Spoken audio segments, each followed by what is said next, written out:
¿Saben cuál es la mayor barrera que existe en las rom-com, incluso en las que son muy buenas? La respuesta para mí es clara: el tiempo. A veces vemos cómo una pareja se desarrolla durante una parte específica de su vida, dejándonos muchas veces con la incógnita de verlos en una faceta diferente y evidentemente con interacciones muy dispares a las que las vimos tener durante esa etapa. Por ejemplo, en Gotobu no Hanayome solo vemos un año de la relación entre Futaro y las quintillizas, un año en el que por cierto ni siquiera se cuenta un décimo de la historia entre Uesugi y Yotsuba, pues apenas unos pocos capítulos después de la confesión de esta última el manga finaliza. Pongamos otro caso que lo hizo más profundamente, Koe no Katachi. Aquí se nos muestran dos perspectivas parciales de la historia de sus protagonistas.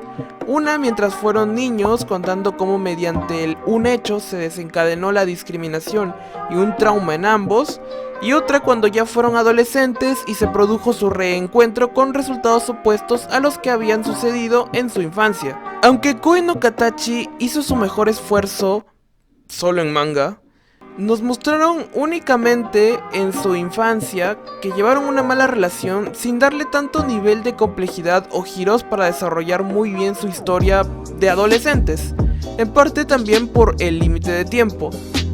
Es aquí donde aparece en escena Spy X Family.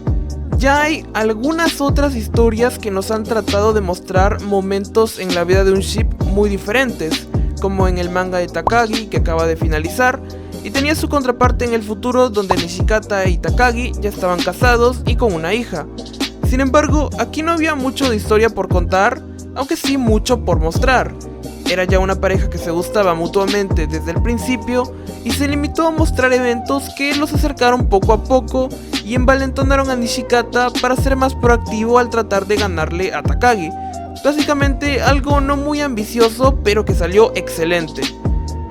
Ahora, quisiera que imaginen el ridículamente infinito potencial que tienen Damian y Anya para contar una historia en conjunto. Ya para empezar, se podría decir que es una trama secundaria muy interesante en un ya espectacular anime como Spy X Family, porque principalmente cuenta la historia de la relación padre-hija de Lloyd y Anya. Aún así, miren el cuidado con el que se manejó el primer encuentro de los niños, cuando entraron a la primaria, haciéndolo de por sí memorable, siendo tan solo un evento secundario.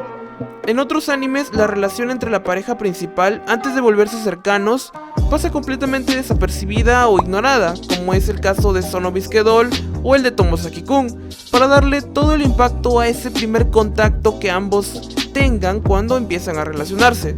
Sin embargo, en Spy X Family hemos al menos podido ver que el impacto principal de la personalidad tan efusiva de Anya logró que Damian reconozca tanto esa misma fuerte personalidad como su talento y el cariño que le otorga a sus amigos. Todo esto va aumentando en el manga, como cuando sucede el incidente de la bomba o se quedan encerrados en una cueva, o incluso el capítulo más reciente donde le quiere regalar chocolates por su propia voluntad. Ya hay muchísimos doujinshi donde se muestra un concepto del futuro de ambos como adolescentes o adultos, que son ya muy queridos en la comunidad y demuestra que a futuro la idea realmente podría llegar a algo nunca antes visto. También le ayuda bastante el marketing que tiene la serie. Eso le ha llevado a tener una animación espectacular, películas, nuevas temporadas e indirectamente que el manga sea conocido por más público. Personalmente espero que esta idea algún día venga en forma de algo oficial, así sea como one shot, novela o incluso algo más ambicioso. Pero, ¿qué opinan ustedes del gigantesco potencial de Damiania? ¿Están de acuerdo conmigo o es demasiado exagerado pensar que llegaría a ser más icónica que muchas series clásicas? Eso ha sido todo para este, digámoslo, deseo personal mío para que Tatsuya en algún momento considere hacer una historia centrada en esta pareja. Espero que les haya gustado mucho el video, no olviden seguirme en mis redes sociales donde de vez en cuando divago de animanga que no subo al canal o algún otro tema off topic como Tokusatsu. Entonces nos veremos hasta la próxima.